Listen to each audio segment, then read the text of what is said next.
Emma dear, I hate to be the bearer of bad news, but I won't be attending your wedding today. I mean, it's a waste to give a card to a wedding like yours. I bet it's not even going to be a grand ceremony. My brother's wife ridiculed me over the phone, and all I could muster was a weak, uh-huh. She probably thought that I would beg her to attend, as she had a nasty character. However, I had no intention of doing that, because my name is Emma. I've been dating my fiancé Noah for 5 years, and we've decided to get married. We both lived alone, but our homes were close, so we've been semi-living together for quite some time. Life won't change much after marriage, so we could get married with peace of mind. Noah's parents are lovely people, and they've been caring for me even before the marriage. When I visit my in-laws, they cook meals that cater more to my taste than Noah's, indicating how well I get along with them. Noah gets along well with my parents as well.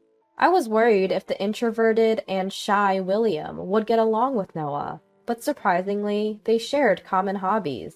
Both love fishing, and they have such a great relationship that they go fishing together. When I returned home, William would show a disappointed expression, asking, "Isn't Noah coming this time?" Our relatives get along well, and they are decent people, so I wanted to believe that this marriage would work. But there was one problem. My brother's wife is of an appalling character. Alex, my older brother by 3 years, was a decent person. Until he got married, he was hardworking and never caused any major trouble, a completely normal guy. But his choice of a marriage partner was not the best.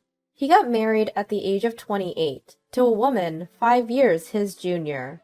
She was the type who wore flashy clothing with a lot of skin exposed, and I couldn't believe that she was the woman Alex, who was as earnest as they come, would choose. This woman, Mia, was already pregnant when her marriage to Alex was decided. In other words, it was a shotgun marriage. We were shocked at Alex's sudden marriage, but as it was his decision, we as a family could not deny it. We accepted Mia, but her attitude was terrible. When she came to our family home and Sarah served her a meal, she would say, "I'm a picky eater and can't do vegetables," and wouldn't eat half of it. Seeing me, she would point and laugh. "Emma, you're super plain. There's no way you're getting married with that look." At first, Alex admonished Mia, but after a while, it seemed like he gave up. After their child was born, Mia didn't seem to care much about child care, and Alex was almost single-handedly raising the child, using his parental leave. Mia went out to play every night, but Alex forgave her, saying, "Mia is still young."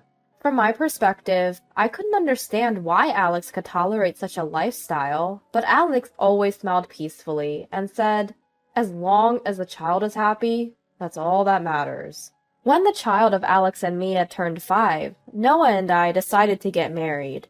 My parents were obviously thrilled, but I dreaded reporting the news to my brother and his wife. Mia loved to look down on me, so it was clear that she would have something to say. Steeling myself, I called Alex, who genuinely congratulated me on my marriage. After hanging up the phone, Alex must have reported my marriage to Mia. Immediately, I received a mocking text from Mia. "It's good that you're not getting dumped after dating for such a long time. You're already 30, an old maid, so you'd be seriously in trouble if you didn't get married now. You're lucky to find a buyer before your sell-by date." Mia's message left me more baffled than angry, but having told her, I let it go. I'd informed Alex about the wedding, and since Mia wasn't ranting about it, I figured she respected our decision.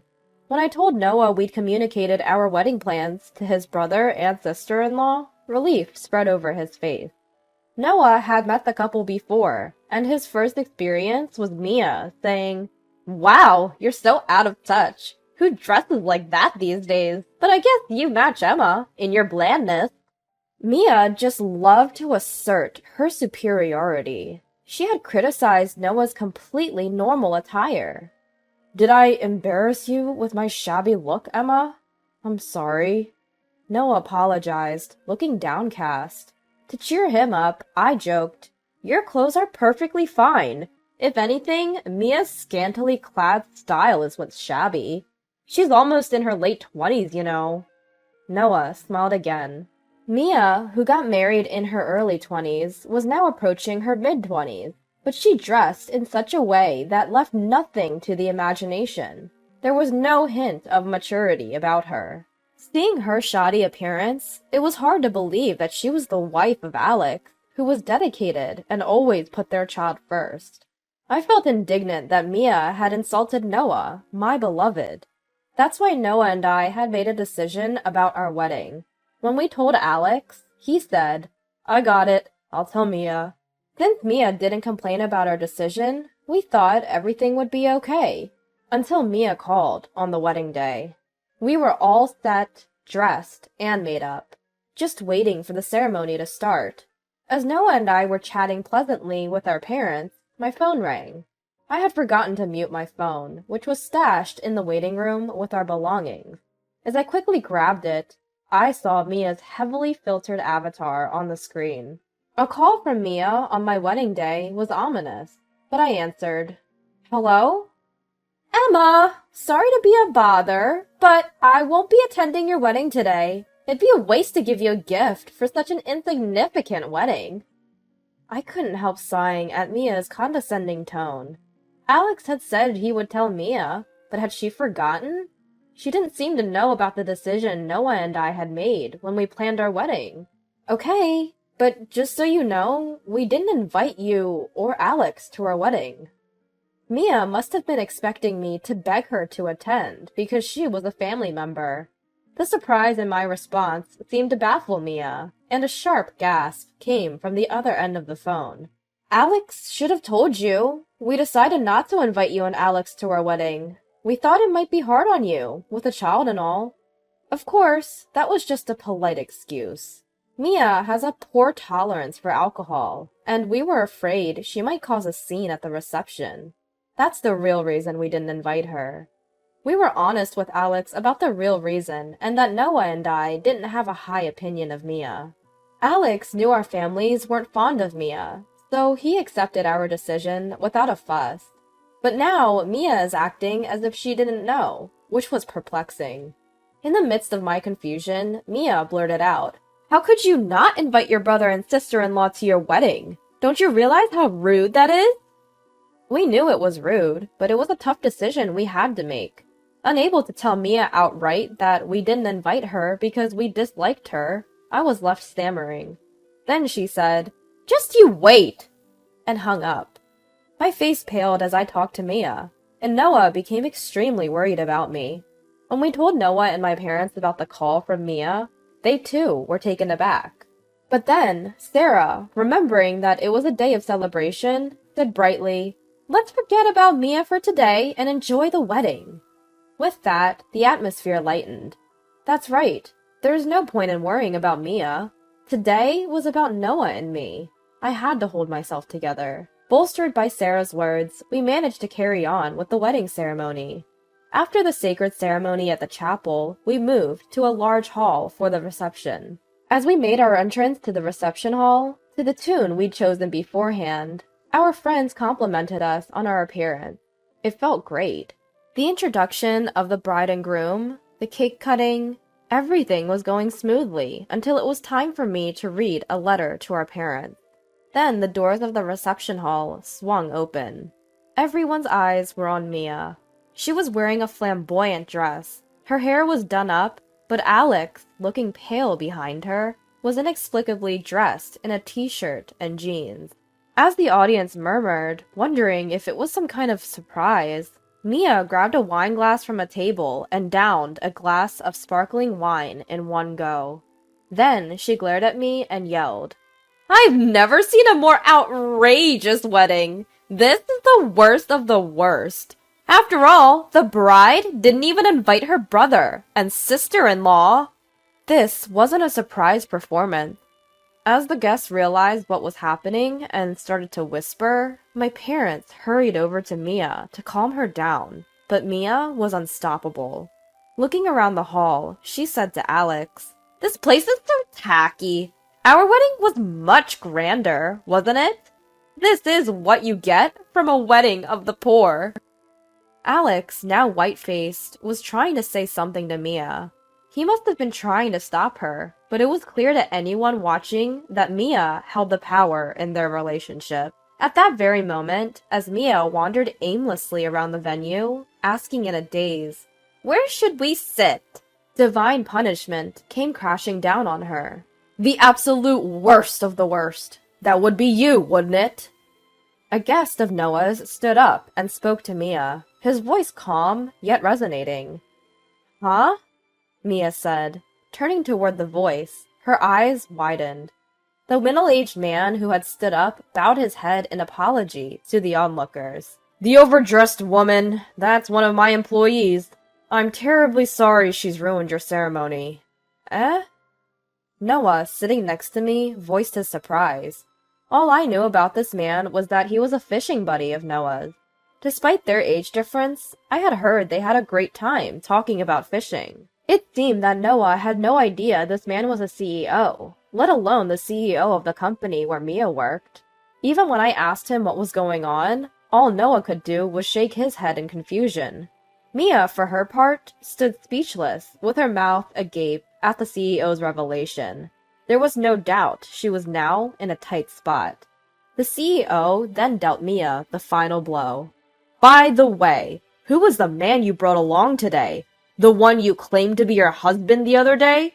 Who's this? Or do you have multiple husbands?" At the CEO's shocking declaration, Mia began to panic. Alex, always the helpless one, grabbed Mia by the wrist and ushered her out. "I'm terribly sorry for the trouble. I'm at fault for not supervising my wife properly. This reception was prepared with so much effort by the bride's sisters. We'll leave now. Please, enjoy the rest of the event." In the center of the venue, Alex made Mia bow her head in apology, then led her out of the venue. The atmosphere in the wedding reception cooled instantly, and that's when Mason took the mic. I was worried about how he would handle the situation, but Mason really was a pro. He warmed the frozen atmosphere by talking about Noah's great personality, and shared some funny stories about the relationship advice Noah often sought from him. The tension in the venue dissolved, and the rest of the ceremony was able to proceed as planned. After the reception, during the farewell, Mason deeply apologized to us again. But it wasn't Mason who was at fault, it was Mia. In fact, the only reason we were able to continue with the reception as planned was thanks to Mason. When I expressed our gratitude, Mason smiled and said, "It was a good ceremony," before heading home.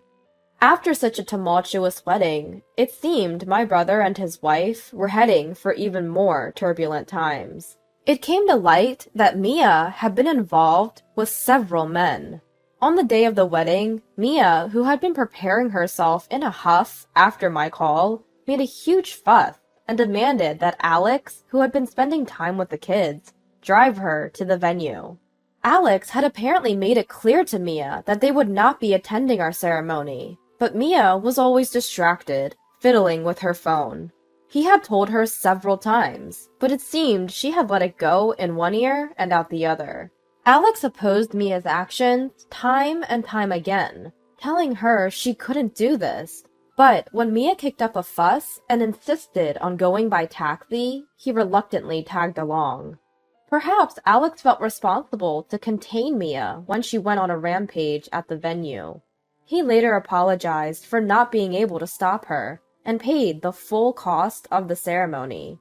When Alex received Mason's revelation about witnessing Mia's infidelity, he left the venue with Mia. He entrusted the child to a friend and confronted Mia. To his surprise, Mia admitted to having relationships with multiple men, something she had been doing since before their marriage. She confessed to choosing Alex, the highest earner and most submissive among her partners, to be her husband. The identity of the baby's father was unknown, but of course she kept this from Alex. This meant Alex could have been raising a child that was not his own. Shocked, Alex conducted a DNA test with the child, which confirmed they were not related. Despite his agony, he decided he wanted custody after the divorce. Mia treated the child with indifference, and Alex felt he couldn't entrust the child to her. Mia probably never wanted the child in the first place. She easily gave up custody to Alex, but they had a lot of disputes over alimony in the divorce proceedings. In the end, it seemed that Alex received a large sum of alimony from Mia, but seeing him say, "There's no point in having money," with a sad smile, was heartbreaking. Some years have passed since that ordeal. Noah and I had a baby.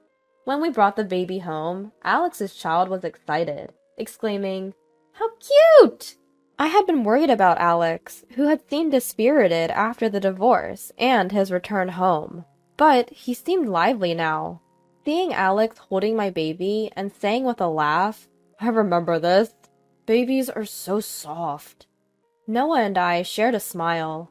Despite our wedding almost being ruined by Mia and Alex's life being trampled on, we're living happily now. Alex told us, "No matter what happens, if you have the desire to protect your child, you can overcome anything. Now that you're parents, you both have to try even harder." His words resonated deeply with us.